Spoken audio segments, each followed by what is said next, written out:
how did you learn to use computers? I was always adept in that. You were. My dad, when we were in Panama City, that one of the Christmases, so my dad, we moved to Panama City.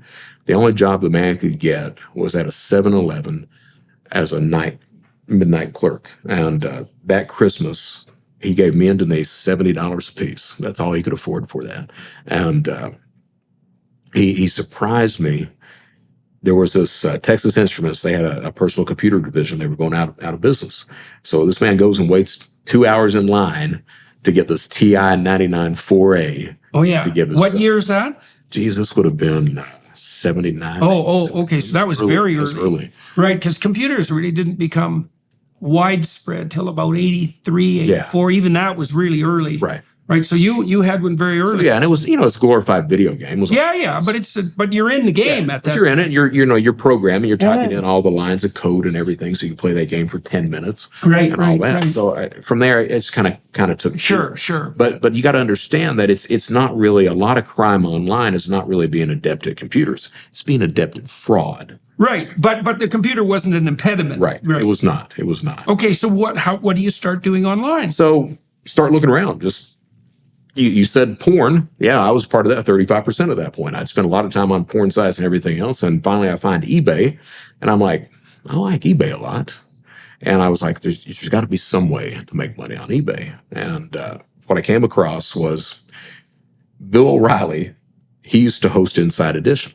And they were doing a show on Beanie Babies one night, profiling Peanut, the blue elephant was what they were profiling.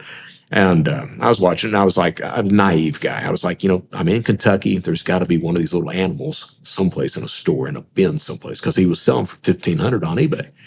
So go around, the next day I skip my classes, go around to all the little stores. Takes me about 3 hours to figure out, no, he's not in a store. He's on eBay for $1,500. Right. They'd already been well scavenged. Exactly. Mm-hmm. So I was always the guy that did research. I go home and I start researching. Okay, what do you have to send? If you don't send an item in the mail, can they arrest you for that? Is what I was like. Turns out they can. So I was like, so how do you get around that? Well, it turns out that they had these little gray Beanie Baby elephants for $8. Bought one of those. Stopped by Kroger on the way home. Picked up a pack of blue RIT dye. Oh, yeah. Went home, dyed the guy. I was like, I can tell the lady, if nothing else, that damage in shipping, something like that, because they were exactly the same except for the color. So put a picture of a real one on eBay. She wins the bid. How much like the real one did they look? Not at all. Oh, looked like it had the mange when you got it out. So it's made out of polyester. Right, so it's hard to dye. Yeah, you can't dye it. Right, it'd be splotchy and everything. It's wet and everything else. And I was like, what will happen is she'll get it in the mail. She'll see that it's been wet and everything. She'll think it was damaged in shipping. I can claim that if nothing else. All right. So dyed the thing, sent it out to her, get a call as soon as she gets it. But before I sent it out to her, I was like, hey, I want to make sure I get my money. Send her a message. This is a social engineering thing again, because I don't want to be on the defensive of this conversation. I want her on the defensive. I want her to have to establish trust with me, not me with her. Mm-hmm. So I sent her a message. Hey, congratulations, you win the bid. We've never done any business before. Don't know if I can trust you. What I need you to do is go down to the U.S. Postal Service, pick up a couple of money orders totaling $1,500. Send those to me. I'll send you your animal. She believed that. Sends me the money orders. The reason I wanted that is you can't cancel them. So I sends me money orders. I cash them out. Send her this thing in the mail. Get a phone call. Did not order this. My exact response, you ordered a blue elephant. I sent you a blue-ish elephant. And I kept putting her off. I kept saying, yeah, I'll send you the money back. I'll send you the money back. What you find out, and that's one of the things I teach in classes these days, is that's the first lesson of cybercrime. You delay that victim. You just keep putting them off.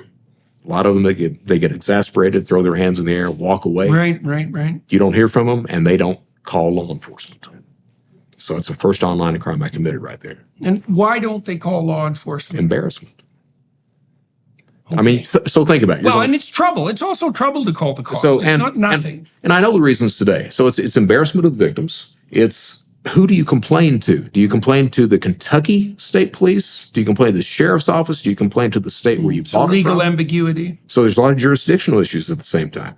And a lot of the time, the law enforcement, when you walk into a police station, they don't want to hear it. Were you stupid enough to fall for a scam like that? Is a lot of the response from law enforcement. Right. That's a foolish response because the people who are scamming are likely doing other things. Right. Yeah, yeah. Plus, So- if you let those small things go, as we've already discussed, they don't stay small for long. They don't. Because criminals are also ambitious. What's that broken windows policy? Yes, right? absolutely. Absolutely. It works. Definitely that. Yes, definitely. Yeah. Okay. Okay. So you're putting her off and you've got your $1,500. Okay. So then what happens? Well, what happens is I continue with little eBay scams under my own name, but I start getting better because I start to realize that, hey, these people are calling me and complaining about this stuff. Right. So I start. Seems like an unnecessary amount of trouble. Very unnecessary. But remember, I've got that history and identity theft at the same time. Right. So what I start doing is I transition over into pirated software. Pirated software, in order to play like pirated video games, back then you had to have a mod chip that was soldered onto the circuit board of the gaming system. So I started to do that. That opened up the door. Okay, do what exactly? What So you'd get this little circuit chip. Yeah. And you'd crack open the PlayStation 1 or the Sega Saturn or the Dreamcast, and you'd find out where on the circuit board you had to solder that chip, and you'd solder the chip on there, and that would allow you to play the pressed or the false game CDs that you had that had the games on. Oh, yes. Okay. So that would do that. So that led into programming satellite DSS cards. So the RCA 18-inch satellite systems, you can pull the access card out of it, program it, turn on the channels. Started doing that. How do you learn to do these things? Read it online on forums. This is not complicated stuff at all. All right. So the soldering, I learned working at Lexmark. So that tool translated very well too. Yeah. The pirated software led into what got me on there was I was doing porn online, and some of the sites had banner ads or people discussing pirated software. So that led into getting the context for the pirated software, which then led into mod chips. The mod chip forums started to talk about RCA satellite systems. Right. So this is the beginnings of a criminal network. That's it. Emerging online, essentially. So, and then what happens is a Canadian judge, he actually rules in court. He was like, since RCA doesn't sell the systems up here, my citizens can pirate the signals. Oh, yeah. Yeah. Thank you, Canada. Yeah. So what happens is you go down to Best Buy, you buy the system for $100, take it out, throw the system away, take the access card, program it, ship it to Canada, $500 a pop. Oh, yeah. Oh, yeah. That's a good deal. Deal. Yeah. So that's legal too, eh? That's legal. It's gray area. Yeah. Okay. All right. Right. So it's legal in Canada. Right. But it's not legal to do it in the United States and ship it to Canada. I see. Okay. I see. Okay. So started doing also, that. relatively low probability of getting caught because your Canadian people are not going to be unhappy. So started to do that, and at the same time is when PayPal comes into fruition. And back then, how much money are you making with the chip $4,000 a week. Oh yeah, and so that's in 2000. This was 96. Okay, so you're doing pretty well. Doing pretty well at that point. Yeah. All right. Had so many orders, it became a problem trying to find enough access cards for the orders. That's sad. That's an issue. Yeah. So what I was like, hell, they're in Canada. Who are they going to complain to if I don't send them anything? So, oh yeah, started doing that. Stole even more money. Got worried about how much was coming in. And wanted a fake driver's license. Now, I knew how to do identity theft. I didn't know how to make fake driver's licenses. So figured I'd get a fake ID, use that to open a bank account, funnel the money through the account, cash out at the ATM. Didn't know where to get one. That university didn't know where to get one. So I got online, started looking around, found a guy, sent him $200 in my picture, and he rips me off. Oh, yeah. Yeah. And I got really angry at that. You should have thought that was funny, really.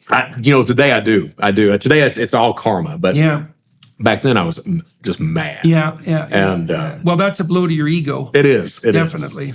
But I still needed the ID. Yeah. So continued to search for this thing, and the only avenue you had back then to commit crime online was IRC, Internet Relay Chat, rolling chat board. Had no idea who you were talking to, if you could trust them, if they had something for sale, if they actually had it, or if they were just going to rip you off. So you couldn't use that network. The only real website at that point in time was called Counterfeit Library. And the only thing it dealt in was counterfeit degrees and certificates. But they had a forum section attached to it. So because that was the real only platform out there, I started going to that forum every single day and complaining about getting ripped off. That's all I do. I'm bitching about that. And about getting ripped off for the ID. Yeah, because I'm looking for this ID. So I'm complaining about getting ripped off, and I still need this ID. I see. I see. So what happens is, because that's really the only trustworthy platform that's out there at the point, you start having these other people coming into this forum as well. I ended up partnering with 2 other people, a guy from Moose Jaw, Saskatchewan, a guy from LA. The Moose Jaw guy. Moose Jaw, this There you international go. crime. Exactly, right? Moose Jaw. Yeah. So Moose Jaw, he actually made fake IDs. So he gets me out one day on ICQ and he's like, hey, I can make you a fake driver's license. I was like, well, make it. He's like, no, I'm going to charge you $200. I'm like, yeah, like shit you are. Well, by this point in time, I'm friends with the people who actually own the website. We're shooting emails at each other and everything else. And I'm like, I tell you what, I'm going to send you $200. So that way, when you rip me off, I can have you banned from here and I don't have to worry about you anymore. And he's like, bet. I was like, okay. So send him a picture, send him $200. 2 weeks later, I get a fake driver's license. Is it a good one? Well, I thought it was. Looking back, it wasn't. But at that point in time, it was good enough to go to a bank. Right, it was good enough. It was good enough to cash checks with. Yeah. And it was in a real name as well. So what happens is he went by the screen name of Beelzebub. Oh, God. Yeah. That bloody well figures. One of the things I